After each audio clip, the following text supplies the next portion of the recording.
Hey guys, welcome back to the channel. Well, I finally got one of these. Little GPS speed reader. It's about 36 bucks on Amazon. These are one of the cheapest ones you can find.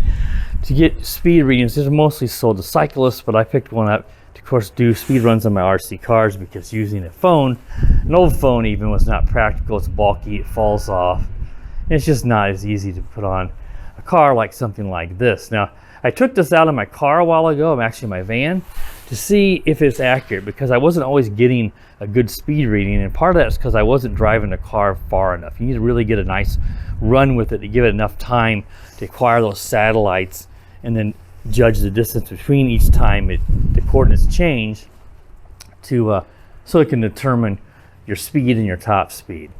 And you can cycle through by pressing this button between your real-time speed, your average speed, and your maximum speed, which I, of course, have it set to maximum. And then if you're in the USA, you might want to make sure you put on miles per hour. Otherwise, it's by default set to kilometers per hour, which most of the world uses besides the United States. Now, I'm going to take it out the 124019 today to see a top speed on it. I did a test run or two with it, and I'm only getting 26 miles an hour. And I know David over at Perth West Oz RC got like 34.4, I think.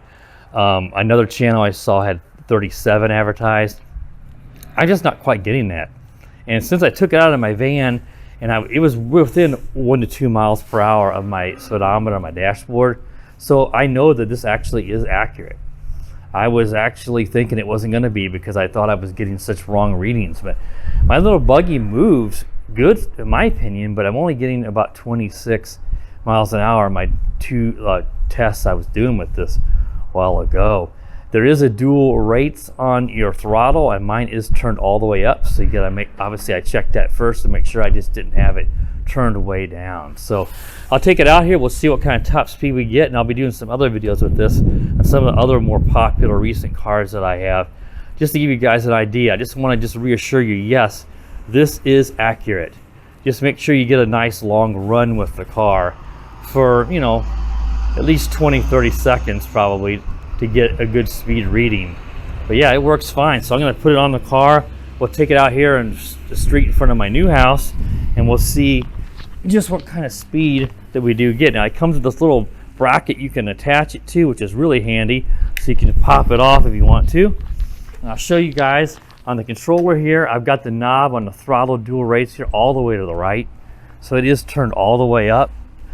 So I don't know if my brush motor is just a little bit weak, or if my battery is a little bit, you know, not as perfect or what. So we'll go ahead and we'll take it out. Now you don't have to reset it, but to reset it, you press it on the settings button on the back.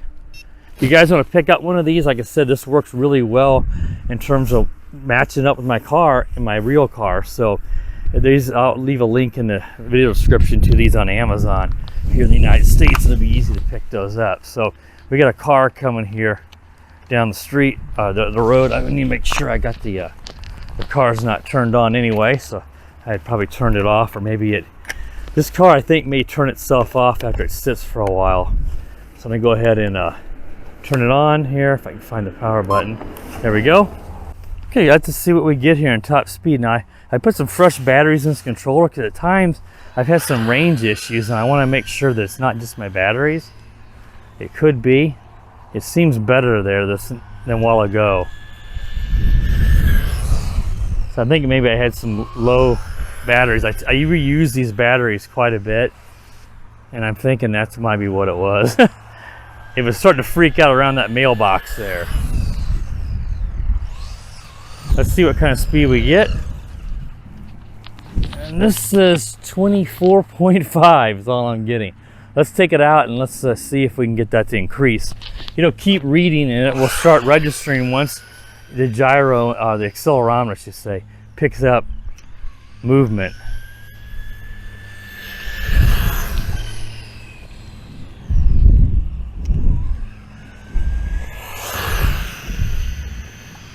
Yeah, mine just doesn't seem as quick as some of the other people's.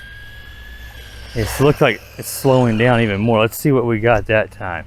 24.5 is what we're getting still. So the best I've got on this was 26. I've done quite a few laps here testing, so the battery's probably starting to lose a little bit of juice, but the most I've got was 26 on this. That's about 8 miles an hour slower than like what David got. So mine's just a little bit slower. Of course, this again is a great candidate for a brushless upgrade, which I'm going to do a video on. So, you know, if you get this, a lot of people are probably looking to do that upgrade anyway. But out of the box, you know, expect somewhere in the 26 to 34 mile an hour range, because that's all I'm getting. Again, this is sitting at a 24.5 because the battery. I've done quite a few speed laps here testing this thing out today, so I imagine it's probably lost a little bit of its punch. All right, guys, that wraps up the speed run and kind of quick overview, of course, of the mini GPS as well. Be sure to subscribe to the channel if you're new to this channel. If you're a regular subscriber and you don't get notifications, be sure to click the bell so you know when I do upload new videos, you get notified. And as always, guys, have a wonderful day. The power of the dark side.